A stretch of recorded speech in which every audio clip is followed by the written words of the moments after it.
Novo eu. Mais um episódio começando do Pod Novo Eu, o ponto de encontro de quem entende de gente e faz acontecer. Hoje o assunto é sobre algo que muita gente admira, mas pouca gente ainda entende o que realmente é: o cargo de CEO. E para isso a gente trouxe o Álvaro Brasolin, atual CEO da Acrylis, empresa em Caxias do Sul, que também tem um currículo impecável e obviamente eu vou precisar ler ele aqui para vocês. Ele tem mais de 30 anos de experiência nos setores industrial, varejista e bancário. Construiu uma carreira marcada pela liderança em ambientes complexos e um forte histórico em transformação estratégica. Já ocupou cargos de nível C, como CEO, CFO e diretor executivo há mais de 15 anos, em empresas de médio e grande porte nacionais e multinacionais, e especialmente nos setores de engenharia, construção industrial, metalúrgica, manufatura, bem como varejo e serviços financeiros. Também construiu relacionamentos sólidos com clientes nos setores de construção civil, infraestrutura, varejo e setor bancário, liderando então projetos de grande escala focados em excelência operacional, lucratividade e governança corporativa. Álvaro, um prazer te receber aqui hoje. Eu que agradeço, Fernanda, estar aqui com vocês, conversando um pouquinho sobre isso. E ouvindo você falar assim do meu mini currículo aí, dá a impressão que eu estou rodado bastante. E quando a gente ouvindo outra pessoa falando assim, nossa, passou bastante tempo e deu para fazer bastante coisa. Dá para lembrar algumas coisas que passaram aí. Obrigado por me receber aqui. É muito admirável mesmo o teu currículo. E aí a gente conta pra gente então, o que que é de fato ser um CEO, assim? Um pouquinho da tua trajetória, o que que tu precisou fazer para chegar nessa posição. Na verdade, eu nunca planejei, né, estar na posição de CEO. Os desafios foram sempre aparecendo para mim. Mas se eu pudesse dizer, assim, o que que é ser CEO, é a mesma coisa que dizer também o que que é ser líder, né, o que que tá numa posição de liderança. E de fato, para mim, é ser um facilitador. A gente tem que criar um ambiente, criar as condições para que pessoas que participem do time da empresa consigam realizar aquilo que a empresa propõe como objetivo. Então a gente tem que criar um ambiente, facilitar esse ambiente para que as coisas aconteçam. Isso serve para qualquer papel de liderança, não precisa ser para o CEO em si, né, mas para qualquer área, na área de finanças, na área de RH, tu tem que levar o teu time dessa forma, para que você consiga realizar as coisas através dos outros, né, porque sozinho ninguém faz nada. Mas além dessas competências, por exemplo, que todas as lideranças deveriam exercer, né, as habilidades, tudo isso assim, questão técnica, assim, por exemplo, se eu quisesse me tornar hoje um CEO, o que eu preciso focar? É óbvio que é necessário conhecer do negócio, né, principalmente, e ter um conhecimento bastante forte do negócio. Mas o mais importante, né, o mais crítico ainda é você ter conhecimento de pessoas. Você saber fazer boas escolhas, né, conhecer muito os profissionais que você precisa, né, e o perfil que você precisa alocar. É óbvio que você também precisa entender de finanças, precisa entender, eh, do de mercado, como é que funciona, e você tem que buscar isso através de uma rotina muito forte de atualização. Não adianta só você ter a sua formação ou depois um MBA, uma pós-graduação, isso tudo é válido, todo mundo tem que ter. Mas quando tu vai exercer uma posição de CEO, né, onde você está no topo da pirâmide, praticamente sozinho às vezes, você tem que começar a ter uma visão um pouquinho mais ampla das coisas, né, e começar a conectar esses cenários complexos, que estão todos juntos ali, interagindo, para poder tomar as decisões melhores. E que no final das contas eu imagino que dentro desse cargo, né, de CEO, Álvaro, existe um peso muito grande, porque a grande maioria das vezes é a tua decisão que vai pender lá no final. Certo.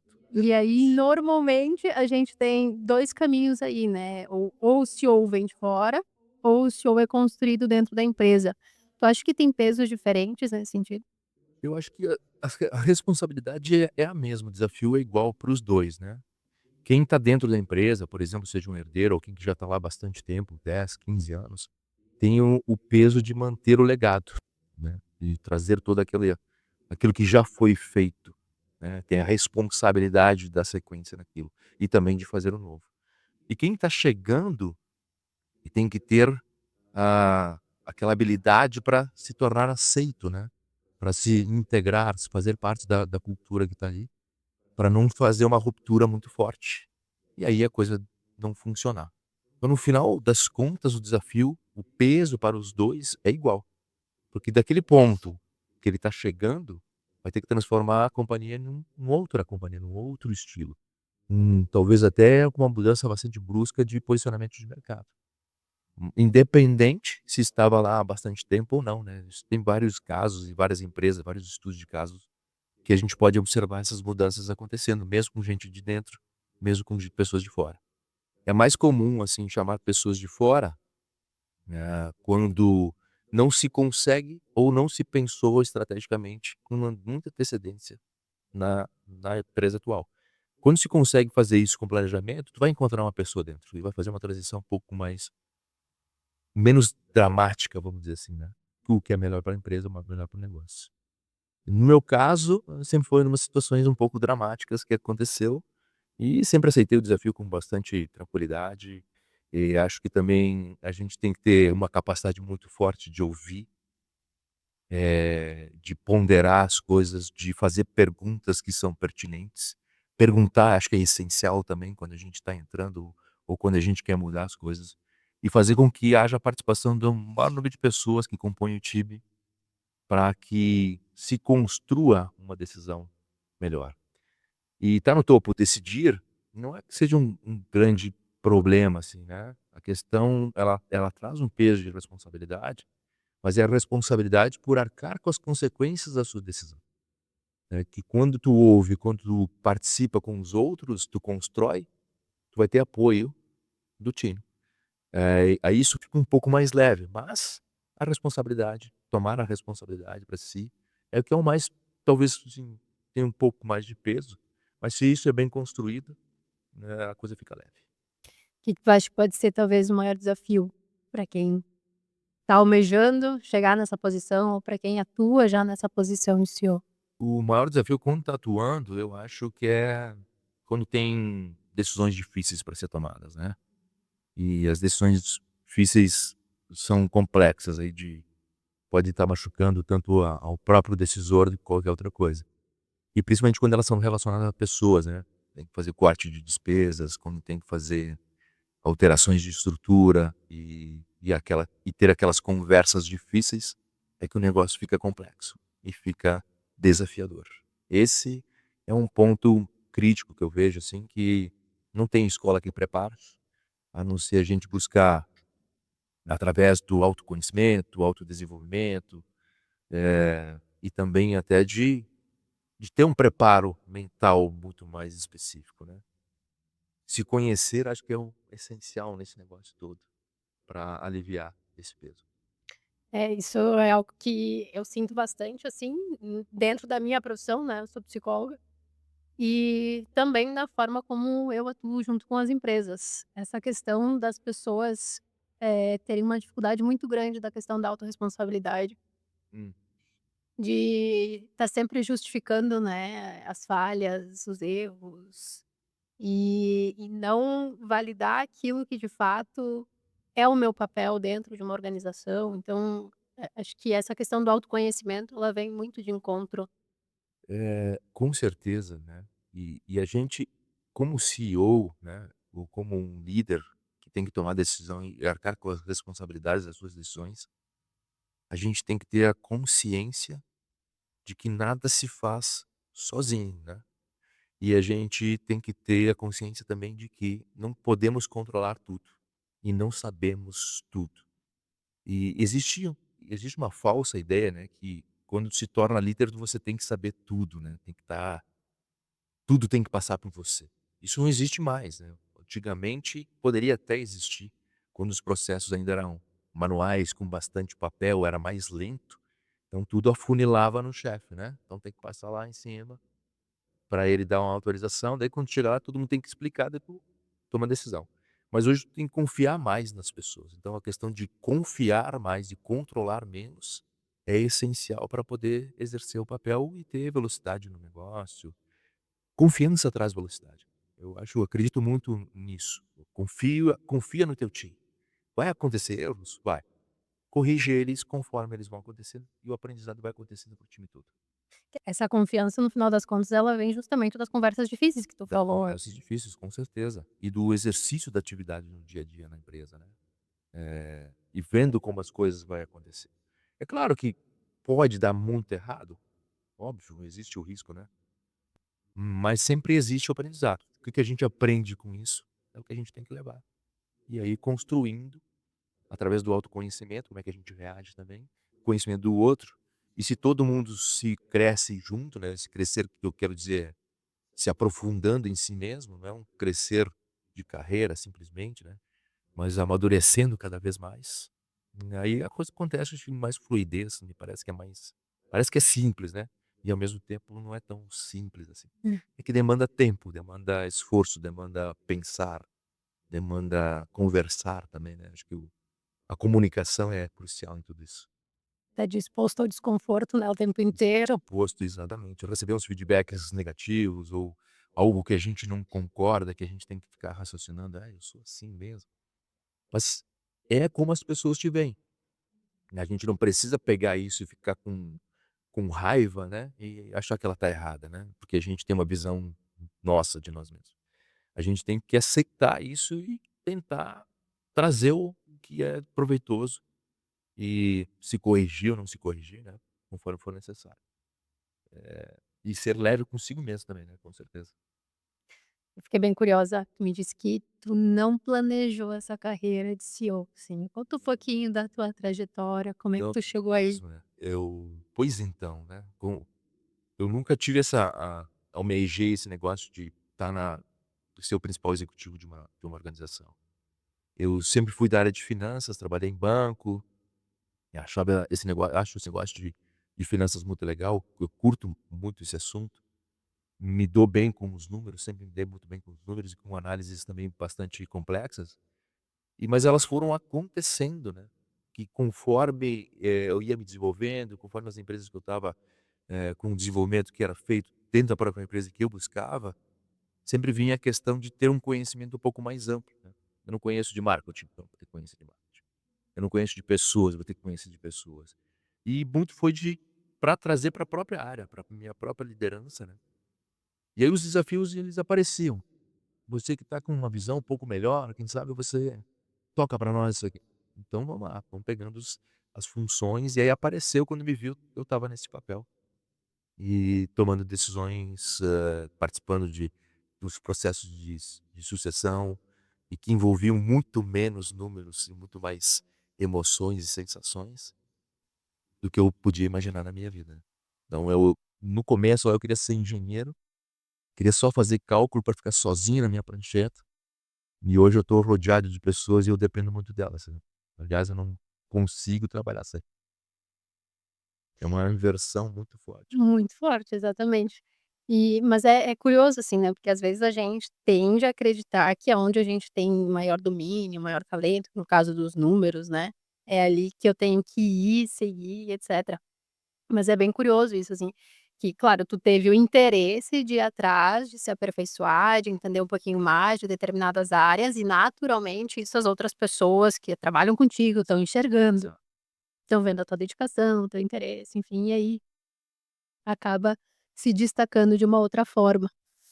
Mas como é que foi, assim, então, tu te dar conta de que, bom, talvez eu não tenha só talento para números, talvez eu tenha, outras habilidades aí que E eu me lembro que agreguem. eu não percebi isso, na verdade, né. A gente só quando faz uma retrospectiva, assim, a gente começa a pensar, acho que talvez foi nesse, naquele outro momento.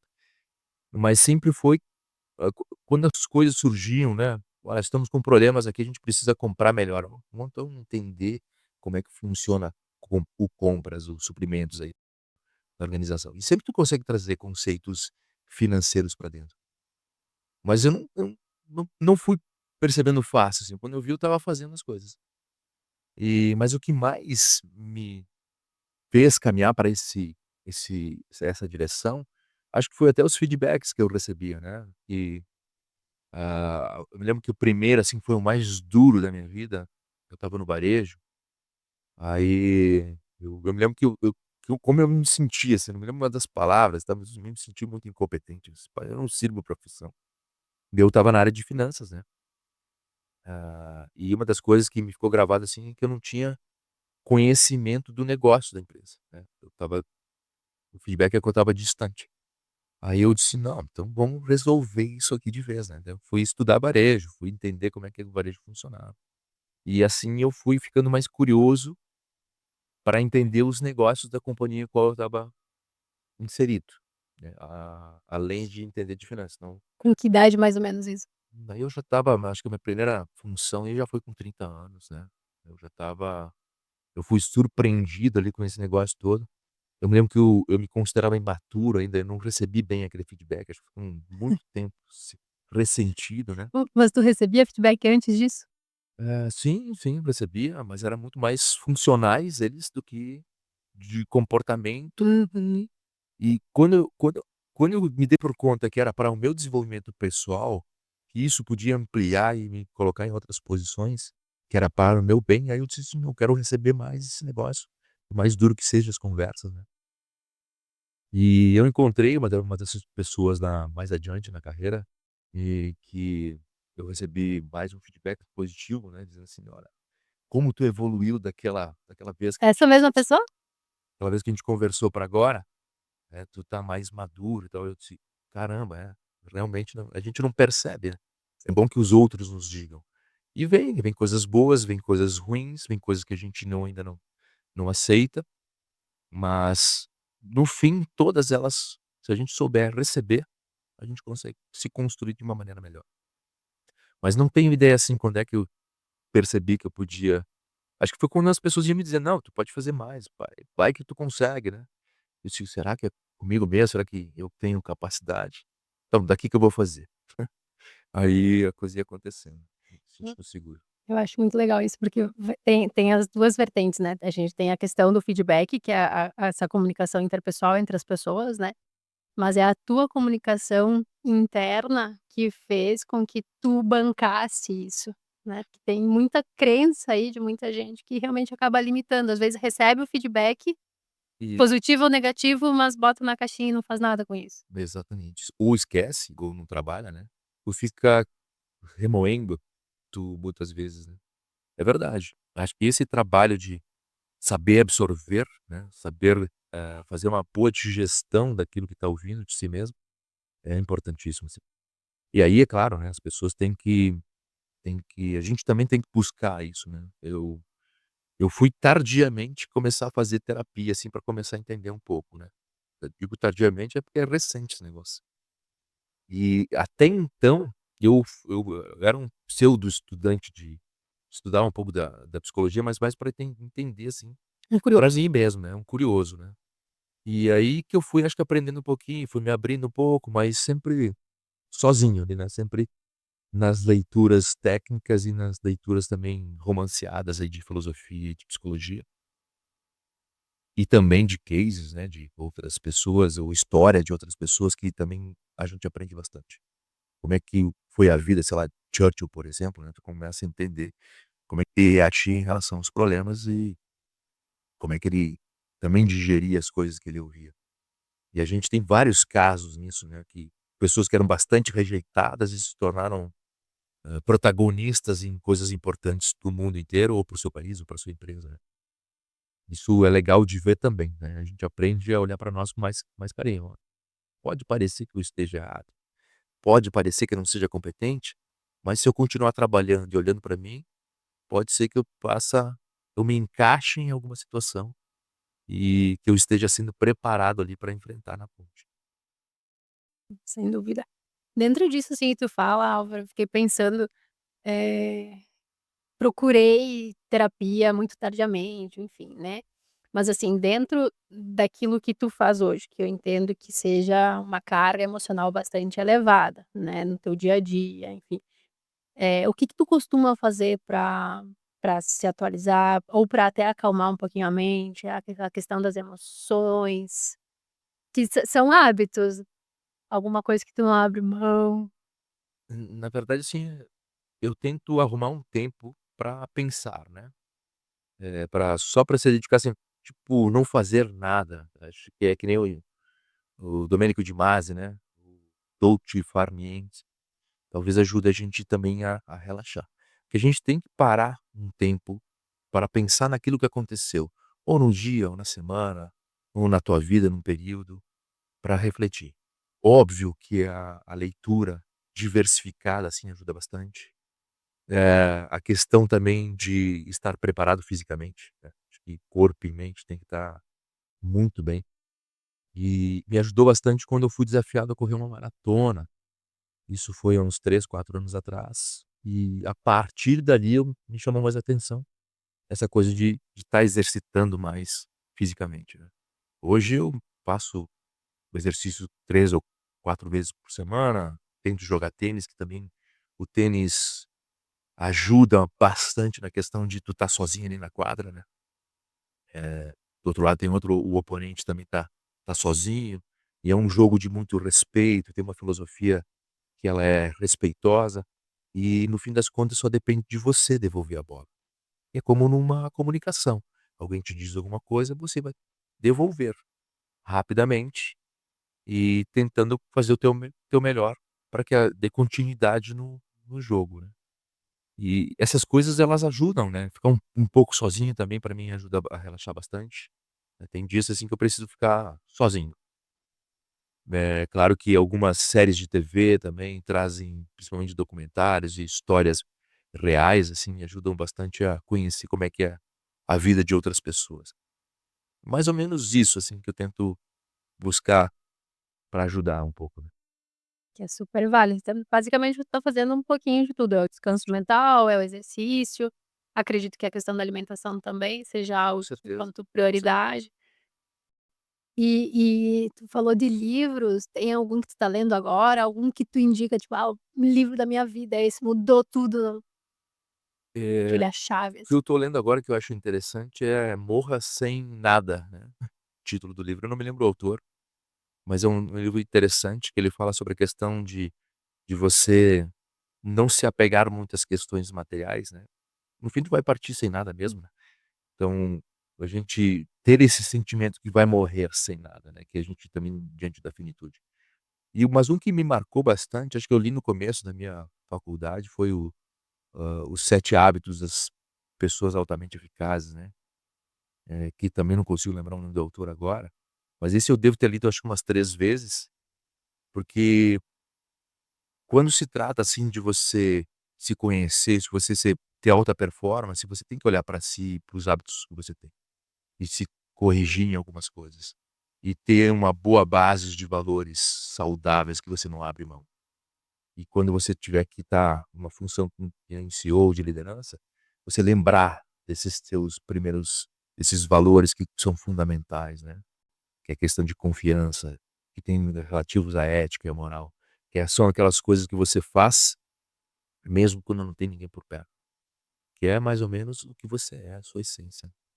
Então esse livro me marcou bastante pelo fato é um livro que quase que é uma autoajuda, né, quase que um clichê de literatura, assim, mas Uhum. ele foi marcante pra mim. Legal, ainda não li ele. Não? Não, mas fiquei curiosa, vou anotar. Não, é interessante. Tem um outro título dele que é também A Velocidade da Confiança, do mesmo autor, que tem a ver com os comportamentos das pessoas e que ajuda a gente se performar melhor, né. E até na nossa vida pessoal, trato com os amigos, com a família, enfim, é bem global, assim. Uhum, maravilha. O Álvaro, se tu tivesse que escolher, por exemplo, hoje alguém para substituir o teu papel, tá, lá de CEO, que tipo de características, que tipo de qualidades é que tu buscaria nessa pessoa, assim? Eh, Principalmente avaliar o caráter, sabe, e os valores básicos da pessoa. Porque sem isso, pode ser o melhor conhecedor do negócio, pegar o cara que é o melhor do comercial da empresa para trabalhar, mas se ele não tiver caráter, se a régua de valores for muito baixa, não funciona. E não vai engajar o time para trabalhar junto. E é essencial também que tenha uma comunicação muito boa, né, que tenha ouvidos de ouvir, né, não aqueles eu escutou, né. Não é só escutar, né, a gente tem que ter uma escuta acolhedora com todo mundo.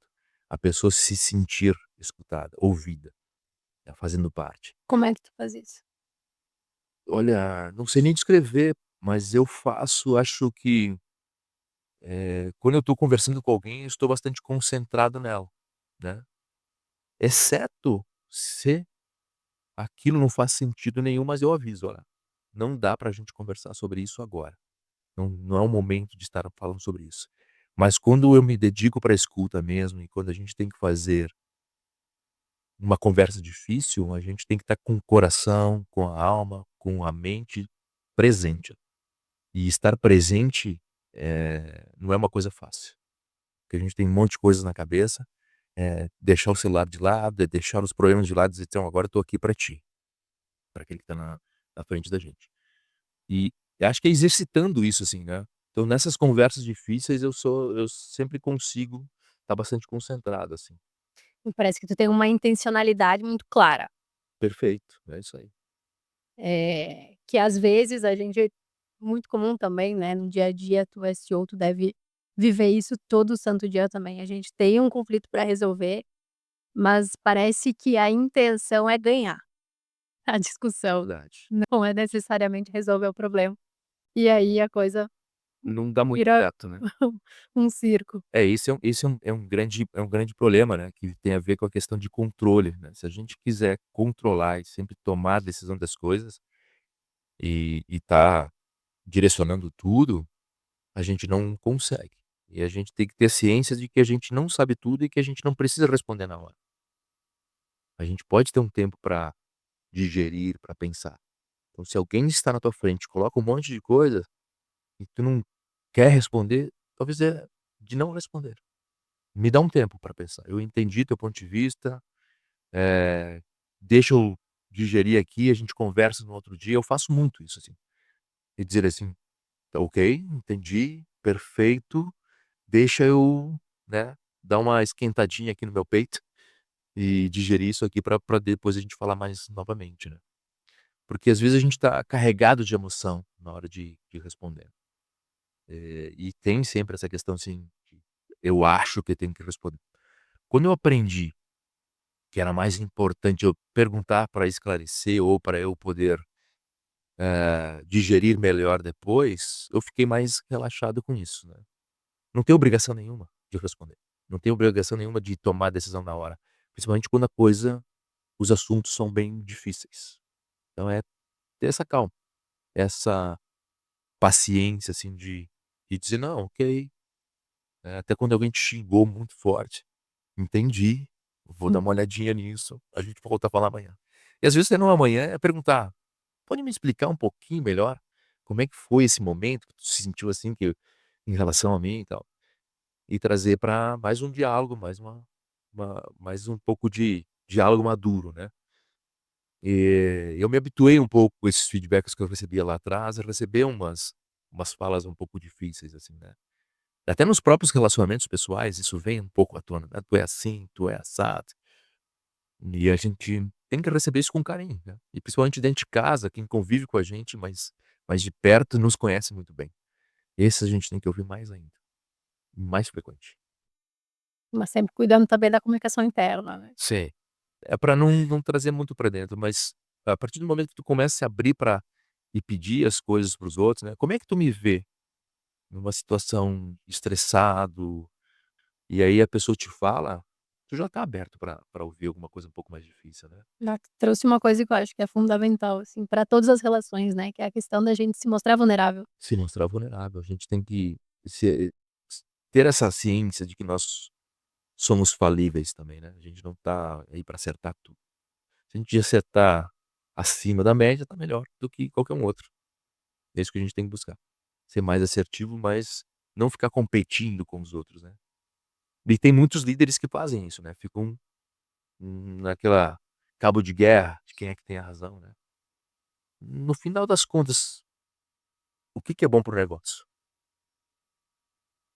Se é a razão do outro, tá tudo bem, vamos fazer.